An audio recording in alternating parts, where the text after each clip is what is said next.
Hello and welcome to the tip. Today I'm going to be talking a little bit about aggression and the roots of aggression. Through my training at the Neufeld Institute, I'm learning all about this, and although I'm learning to work with it in the context of parenting and working with children, it most certainly applies to grown-ups. I'm gaining great insight into my own self, as well as my own children, my own family, and also the clients that I work with. So it's been extremely helpful to me. It's just given me the thing about understanding and having insight is once we have the insight, we're often very resourceful in terms of how to approach things. It's when we don't understand root causes that it's difficult to work with something as big as aggression. So to aggress just means to attack. Aggression is an eruption of attacking energy. It is the impulse to attack, and it is just that. It is an impulse that's very difficult for us to control. And at the root of all aggression is this. It is frustration. And frustration is something that we all experience. All feeling beings experience frustration. It is a normal experience. And it's different than anger. Anger happens when we add blame to our aggression and our frustration. So if we haven't had an outlet for frustration, if we don't have a language for expressing frustration, if we weren't taught how to do that as children, we most likely don't have the skill as an adult. It's something we would have to seek out and try to learn. And so for me, I never really thought I had an aggression problem, but I most certainly do. When I get frustrated, things aren't working in my life, I do start to erupt with aggressive energy. And I get a little hard edge about me, and I start displaying characteristics that aren't all that kind. So that's a red flag for me that something's not working.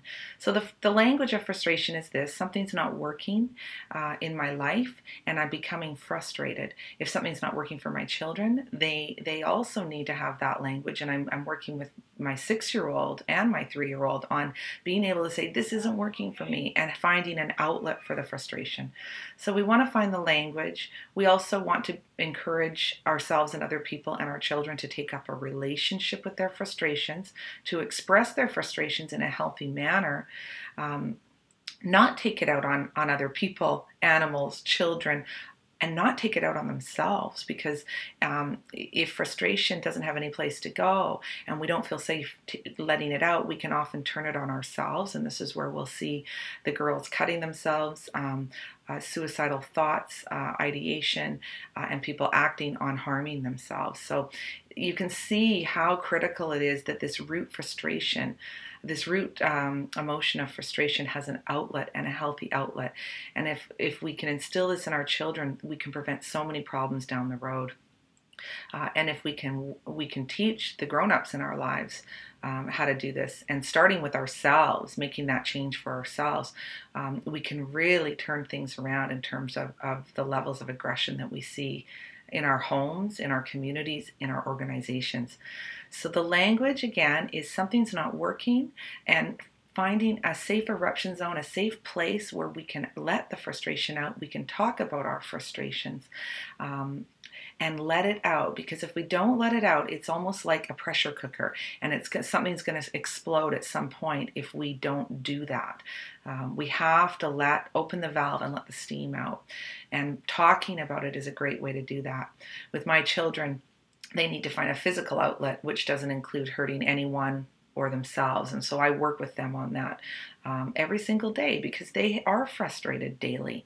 And underneath that frustration, there's generally sadness and tears that we need to get to, in that soft heart. But just recognizing when we see acts of aggression, that there's frustration under it. So when we see violence, when we see someone being cruel to themselves or other people, it could be in the form of sarcasm, insults, put downs, kicking, screaming, hitting, intimidation, one hurting themselves, shunning somebody. All those behaviors we see, those are acts of aggression. But what differentiates us from some of the more primitive species that also feel is that it doesn't always, our frustration doesn't always have to end up in aggression. We can make a different choice. We can learn to adapt to situations. We can find our tears. We can grieve around the things that aren't working. And all this brings us to a more civilized place, and it helps us to develop. And our children need this to develop. They need to know that sometimes they need to find their tears around the things that aren't working, and sometimes they need to allow themselves to be changed by the things that aren't working. That to become aggressive is only one option, and it doesn't have to be the choice we make. As we grow and we mature and our mind becomes a little more tempered, we develop more mixed feelings, then we get to make a different choice. So when you see any form of aggression happening, know this: something is not working. And that's where we need to have the discussion. We need to not take the behavior personally, and we need to be able to come alongside the frustration. I can't get alongside sarcasm, name calling, and hurtful behaviors, but what I can come alongside with somebody is something's not working for you. What is that thing that's not working? And let's get it out. And then I can depersonalize it. It's tough for me to depersonalize when I'm in the line of fire and I'm getting the behaviors directed towards me. But if I know that underneath those behaviors there is such huge frustration, and you can imagine that some of the people in our communities have had a lifetime of frustration and nowhere to put it. As children, they didn't have safe spaces to address the things that weren't working for them, and there were so many things that weren't working for them. There were so many things in my own childhood that weren't working for me. And so some folks have this lifetime of aggression, of frustration built up, and that's why they seem so hard-edged, and full of this erupting, attacking energy. We can become a little more compassionate towards those that have this happening, if we have this insight into them. So helping people find the language, helping people find the tears around the things that haven't worked in their life, grieving and letting go, not taking things personally, giving people a language for expressing frustration is so very important. And being able just to come alongside and be in it with somebody and say, let's get to that, especially for our children. Often what I'll do with my older son, who does come home every day, he's very sensitive, off he goes to school, and he does come home full of attacking energy because there's been all kinds of things during his day that haven't worked for him. Maybe someone's been mean to him, or he had a tough time with his writing, or maybe he felt misunderstood by his teacher, or he just missed mommy and daddy being away all day long.